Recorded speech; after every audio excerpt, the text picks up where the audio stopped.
Assalamualaikum warahmatullahi wabarakatuh. Kembali lagi dengan Fokus Belajar. Di video kali ini saya akan membahas materi soal-soal FR Host Ujian Kedinasan dan CPNS 2022, yaitu soal intelijensi umum. Dan kepada teman-teman yang belum ujian, silakan merapat dan mari belajar bersama. Karena dengan belajar dan sering latihan mengerjakan soal, maka dengan sendirinya akan lebih mudah dan mengerjakan soal kedinasan. Dan mudah-mudahan soal-soal yang dibahas ini bisa membantu kalian dalam memantapkan diri dalam proses persiapan ujian. Oke, kita masuk ke soal yang pertama. Soal yang pertama teman-teman sekalian adalah tentang sinonim, yaitu kulminasi. Sinonim dari kata kulminasi itu apa sih? A lazim, B rendah, C tingkatan, D puncak, E individu. Teman-teman sekalian, dalam Kamus Besar Bahasa Indonesia itu KBBI,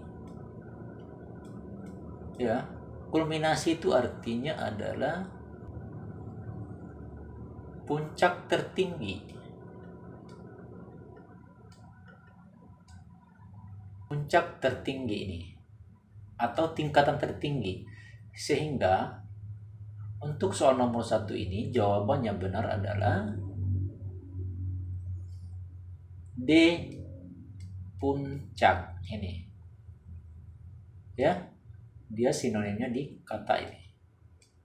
Puncak kata. Kulminasi titik puncak. Ya, begitu teman-teman ya. Kita langsung ke nomor 2. Sekarang nomor 2 pertanyaannya tentang lawan kata atau analogi. Otokratis. Nih, otokratis lawan kata dari A demokratis, B federasi, E hegemoni, D imperialisme, E kolonial.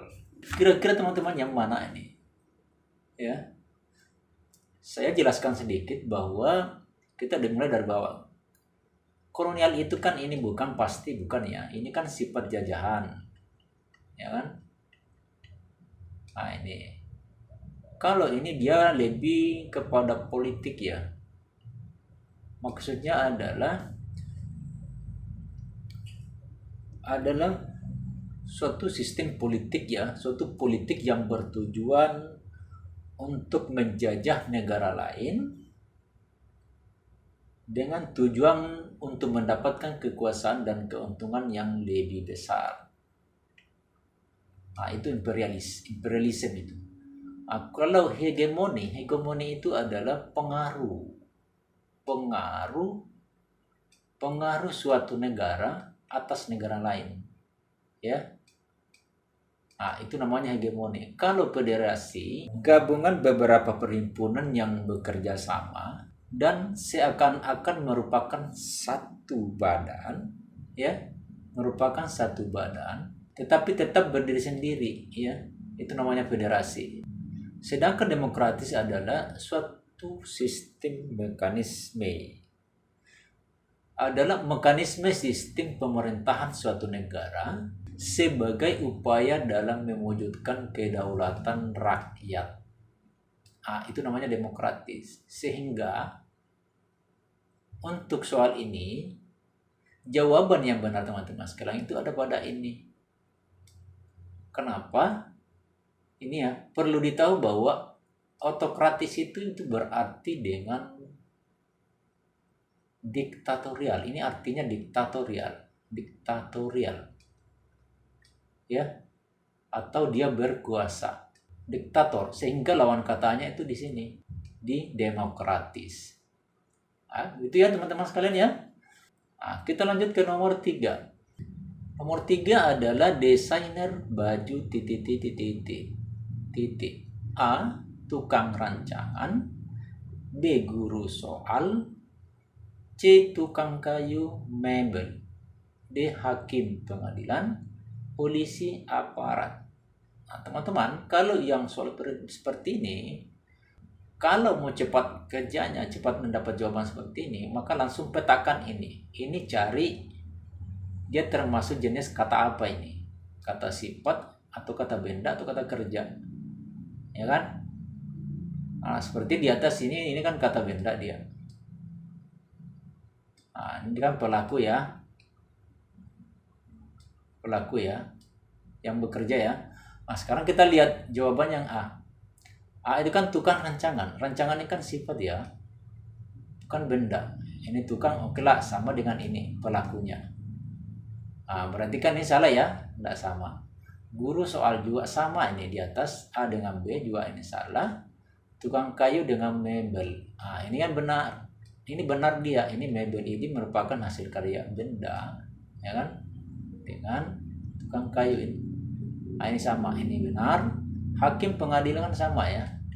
Hakim pengadilan juga sifatnya ini hakimnya orang. Dan salah juga ini. Polisi aparat ini sama-sama ya. Sifat ya. Sifat semua ini. Nah, ini juga salah.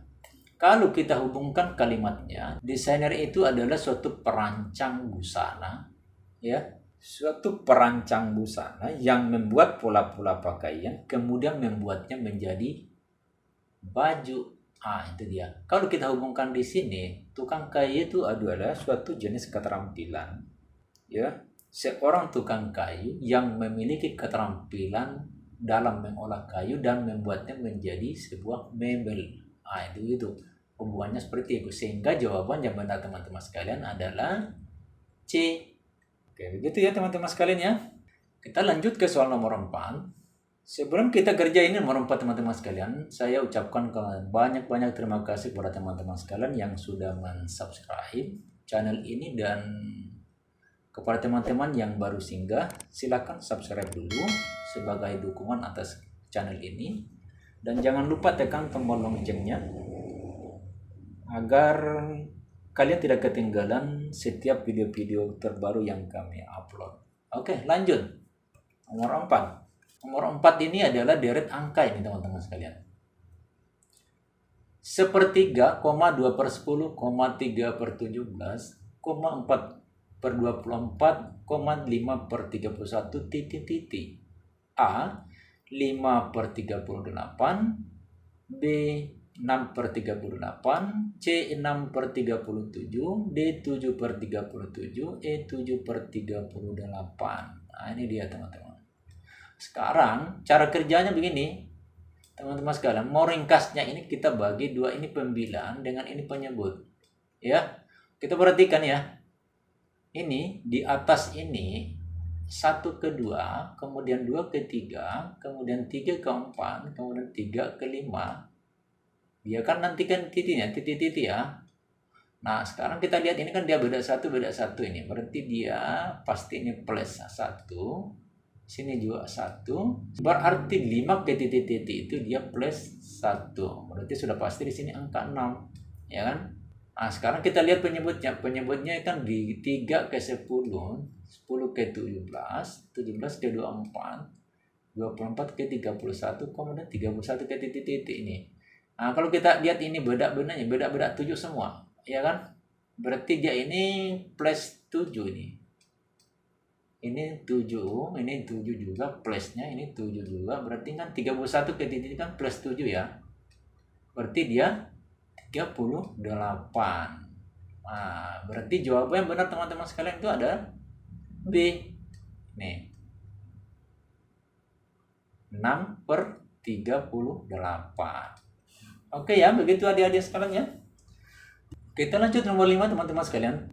72 pangkat 3 ditambah 25 pangkat 3 per 72 kali 47 ditambah 25 pangkat 2.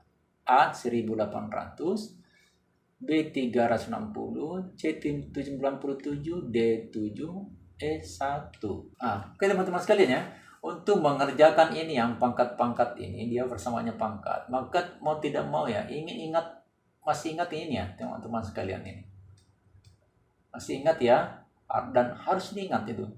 Yaitu ini kan A ditambah B pangkat 3 itu sama dengan uraiannya begini.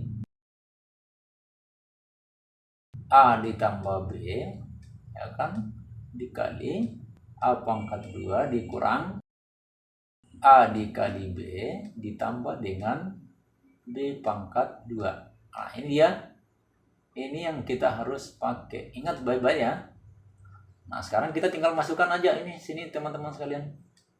Jadi di atas ini adalah ya kan 72 ditambah 25 ya kan. Alas kurung. Kemudian di sini 72 dipangkatkan 2 dikurang 72 dikali 25 ya kan, ditambah dengan 25 dipangkatkan 2 ya kan, balas kurun. Kemudian kita bagi yang di bawah penyebutnya. Nah, ini kan sepertinya 72 ya dikali kurungin aja ini 72 dikurang 25 ya kan, sama nilainya ini ya kan, dibalas kurung ditambah dengan 25 pangkatkan 2 kan begitu teman-teman ya.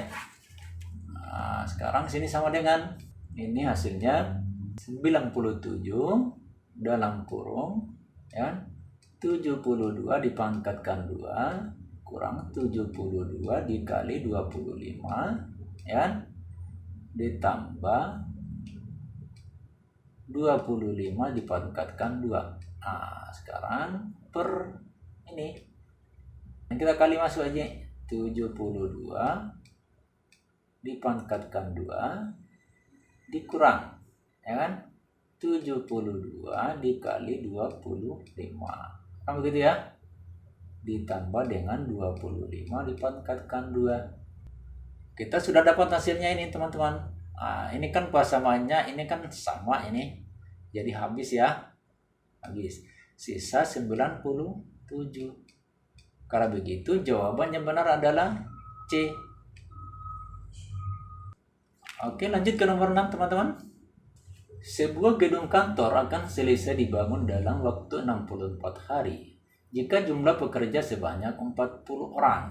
Nah, ini kan setelah dikerjakan 20 hari, pekerjaan terhenti selama 12 hari. Agar pembangunan tersebut selesai sesuai target semula, maka tambahan pekerja yang diperlukan adalah yang ditanyakan tambahan pekerja. A 7 orang, B 9 orang, C 11 orang, D 13 orang, E 15 orang. Nah, kalau ini soal ini teman-teman, cara kerjanya kita gampang aja ini, kita ringkaskan aja. Kita bikin dalam satu kotak begini. Kita petakan, perhatikan baik-baik teman-teman sekalian ini. Nah, seperti ini dia. Oke, kita petakan supaya lebih jelas di sini. Jadi kan nanti begini ya. Sini adalah waktu ya. Kita anggaplah di sini waktu. Nah, terus ini banyaknya pekerja. Ya. Terus di baris pertama ini kan 64 hari ya. Yang kerja sesuai target itu adalah 40 orang. Selanjutnya adalah ini kan sudah 20 hari ini, sudah dikerja 20 hari, yang kerja itu kan 40 ya. Ini. Kemudian sempat berhenti 12 hari. Yang kerja kan tidak ada ya, 0 ya. Nah, ini kan yang ditanyakan tambahan ya. Nah, sekarang kita lihat berapa sisa waktu yang ada. Ini kan mencari sisa waktunya ini itu sama dengan ini kan 64 ya, dikurang 20 dikurang 12, yaitu sama dengan 32 hari. Nah, sekarang berarti sini 32 ya. Nah, jumlah orangnya di sini berapa banyak kan X ini. Ini yang kita harus cari dulu supaya kita bisa dapat tambahannya berapa orang ini, teman-teman sekalian. Nah, kalau kita baca soalnya ini, maka soal ini termasuk soal berbalik nilai. Ya. Kalau dia berbalik nilai, maka cara kerjanya harus kali lurus. Nah, ini kuncinya. Nah, kalau begitu, kita akan dapat persamanya seperti ini. 64 dikali dengan 40 sama dengan 20 dikali 40 ditambah dengan ini 12 dikali 0 ditambah dengan 32 dikali X. Nah, ini teman-teman ya. Perhatikan baik-baik nih. Kemudian kita lanjut. Ini 64 kali 40 ini kan berapa nih? 2560. Ya kan begitu? Kemudian di sini 800. Nah, ini kan 0 ya, ditambah ini 0 nggak usah. Ini tambah dengan 32x. Begitu ya. Nah, sekarang kita pindah ruas. 32x itu sama dengan ini dikurangkan hasilnya berapa ini ya? Sama dengan 1760. Itu ya. Nah, kalau begitu gampang aja sudah. 1760 dibagi dengan 32 itu sama dengan berapa nih? Nanti dibagi ya teman-teman ya. Ini hasilnya adalah 55 orang ini. Tapi bukan ini jawabannya, teman-teman sekalian. Yang dicari di sini adalah tambahan pekerja. Jadi tambahan itu sama dengan 55 orang dikurang, ini kan sudah kerja ya, 40 orang ya. 40 sama dengan 15 orang. Jadi jawabannya betul teman-teman adalah E, 15 orang. Oke, cukup sekian dulu ya adik-adik sekalian. Mudah-mudahan dari materi ini dapat membantu, sedikit banyak dapat membantu kalian yang belum ujian bisa lebih mantap dalam mengerjakan soal-soal di SKD Kedinasan 2022. Assalamualaikum warahmatullahi wabarakatuh.